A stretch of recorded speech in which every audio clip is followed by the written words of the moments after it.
I want to talk to you today more about the topics of meetings. This is a very big subject right now, not only in our YouTube channel, but in other places. Meetings, staff retention, these types of things come up quite often. And recently, one of our videos that was done by our dad, Dr. Winteregg, has blown up through the YouTube stratosphere and algorithm and has over 120,000 views.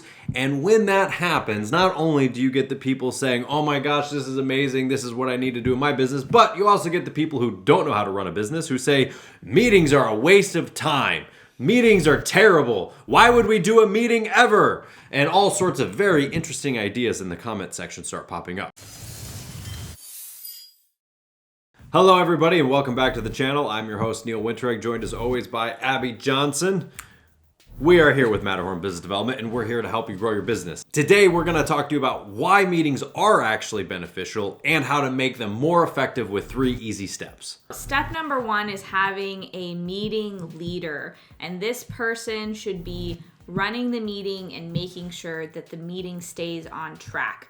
So I'm going to use kind of a funny example, but back in the day, I was in a band for actually like a decade, and we would get together for band practice. Now, this was a little bit different because this was like the actual doing part of our band, but it was kind of like a meeting because we would have to make decisions about shows, what time we needed to pack up for a show, plus we had to actually practice our set for our gigs. And I just kind of default became the leader because I'm that kind of person of the practice where like I had to keep us on track, because especially when you're having fun with your friends and maybe your coworkers are your friends or your family, it's really easy to get off track and start joking around and talking about, the movie, the new Marvel movie or something like that, which obviously is great and you should have fun. But that is what makes meetings a waste of time. And for us, that's what made our band practices a waste of time, because we'd get together to practice for a gig, and then if I didn't keep us on track, we didn't end up actually practicing the songs that needed work. And if you don't do that for a meeting, then you're going to actually get done what you need to get done and serve the purpose of the meeting. Yeah, if you weren't there, your 2 hours for band practice would then have to become 3 hours for band practice, because you would waste an hour messing around and only have an hour to practice. All of a sudden, it feels like band practice is a waste of time, and now instead of 2 hours, it's 3 hours, because nobody's actually there making sure that what we need to do today is being done.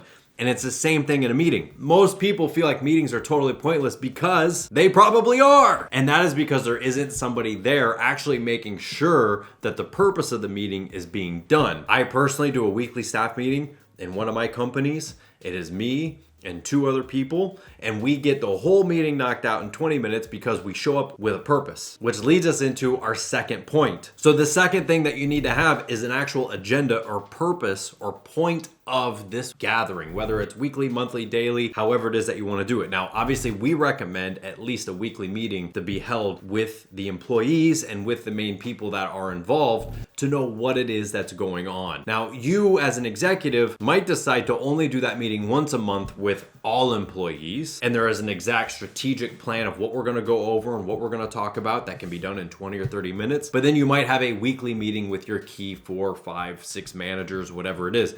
But in that meeting, there is an exact purpose stated for the meeting, and there's an exact reason to meet, that when everybody gets together, that is what is actually being talked about and being done. And when it's done that way, the same every week with the same topics, the same subjects, the same structure, then everybody will actually be able to get through the meeting very quickly. And we actually have a whole playlist on team meetings where we go over the different types of meetings and what you should be covering. So if you're kind of struggling to figure out how to be effective in different meetings, I suggest checking out that playlist. We have one for daily meetings, which are quick, like 10-minute daily huddles with just a small section of the company. We have one about the executive structure, meeting once a week. And then, of course, our kind of big blow up video is about a meeting with the whole team, the company as a whole. So if you don't know what you should be covering, go check out those videos. And I will say one thing about a daily meeting. When you hear the words daily meeting, it can go all over the place. But I just want to tell you that in one of my businesses, there's basically a daily meeting before production actually starts for the day, where the manager, who is over the operation, gets with her people and says, hey guys, today we need to really focus on doing this, this, and this yesterday we didn't do so good on that, so we need to do better on that. And the target for today is to do this, because if we do that, we do this for the week.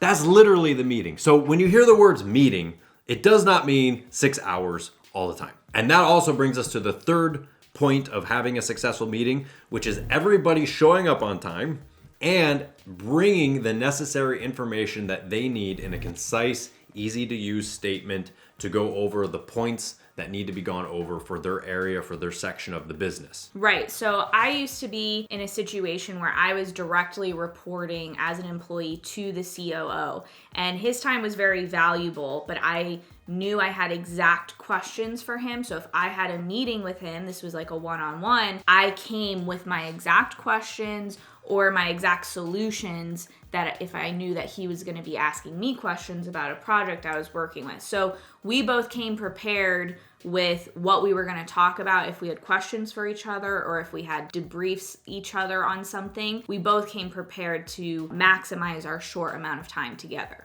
When I do a meeting at my company with me and my partner and our manager, I'm in charge of very specific things. I cover all the sales, the new client signups, marketing ideas, things that we have to do. And when I need help with something, I let my partner know, hey, I have this idea of doing this. Is it possible I could get X person to help me 1 hour a week with this? And he goes, yeah, absolutely. And then he lets that person know, hey, you're going to help Neil with this each week. This is what we're trying to do. It does not have to be this long thing. I have a list of 4 or 5 things that I want to go over or talk about or have a problem that I want to solve and how I want to solve it. And it's the same with my manager. She says, hey, this is what I'm running into. This is why we sucked this week, or this is why we did so great. And so next week we're going to do this. And we all look at each other like, hey, that's awesome. And we can actually do a whole staff meeting and run the entire company in less than 20 minutes. No problem at all. In and out, boom, because we have a leader. We know exactly what we're covering each time. We know exactly what it is that the other person needs and wants, and we show up with the information that we need. And that makes the meeting happen very quickly, but it also makes the week extremely productive because I can bring up a problem or I can bring up a situation that I noticed. And that day, 1 or 2 people come to me and say, hey, here's what I did to fix that. This is how we can prevent that from happening. This is what we did that changed that made things go great. We're going to keep doing that. It's handled very quickly because a meeting was gone over to discuss it. And when you do it in a meeting format, it's not just one person, me coming to Abby and complaining about that person not doing their job or complaining about this problem. It's actually everybody who needs to be appraised of the situation and being able to change the situation is in agreement with how to fix it and moving it forward. And that is actually what a meeting is there to do. It's to go over what happened so that it doesn't happen again or so that we can keep doing that thing. And then it's also to plan for future growth. And if you don't do that, everybody's running around doing their own thing and not feeling like they're part of a group. And it's funny, one of the things that we get in these staff meeting videos is about how, oh, it's going to alienate your staff. Actually, it's not going to alienate your staff. It actually makes your staff feel like they're part of a team. And if you have a team member who can't be part of a team and doesn't want to do anything with a team and doesn't want to do a meeting, they probably shouldn't be there to begin with. So if you want to dive deeper into these topics that we're talking about, I highly suggest you check out our membership right here on YouTube. This is where we do more in-depth workshops talking about exactly what kind of statistics you need to be tracking, new marketing strategies that we aren't talking about here on the free content on the channel. So for as little as $20 a month, you can get access to that content. And please let us know in the comments what other topics you want to hear about from us, and we will get right on filming those, and we will see you next time.